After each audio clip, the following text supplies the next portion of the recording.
أعوذ بالله من الشيطان الرجيم. بسم الله الرحمن الرحيم.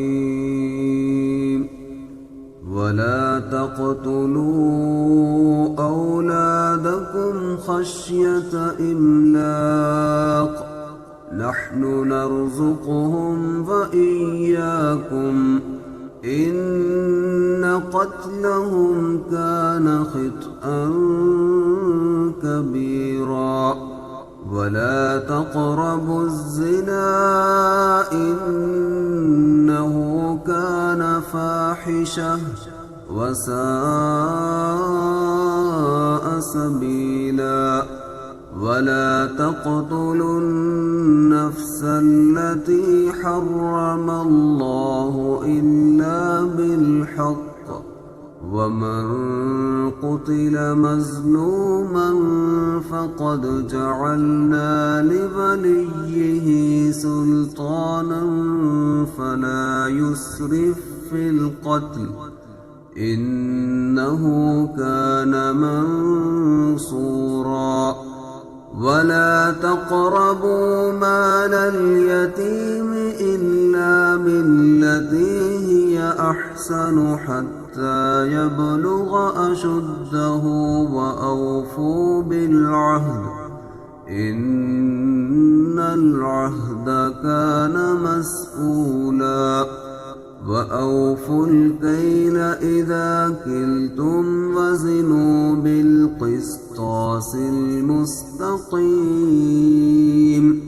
ذلك خير وأحسن تأويلا. ولا تقف ما ليس لك به علم، إن السمع والبصر والفؤاد كل أولئك كان عنه مسؤولا. ولا تمش في الأرض مرحا، إنك لن تخرق الأرض ولن تبلغ الجبال طولا. كل ذلك كان سيئه عند ربك مكروها، ذلك مما أوحى إليك ربك من الحكمة. ولا تجعل مع الله إلها آخر فتلقى في جهنم ملوما مدحورا. أفأصفاكم ربكم بالبنين واتخذ من الملائكة إناثا، إنكم لتقولون قولا عظيما.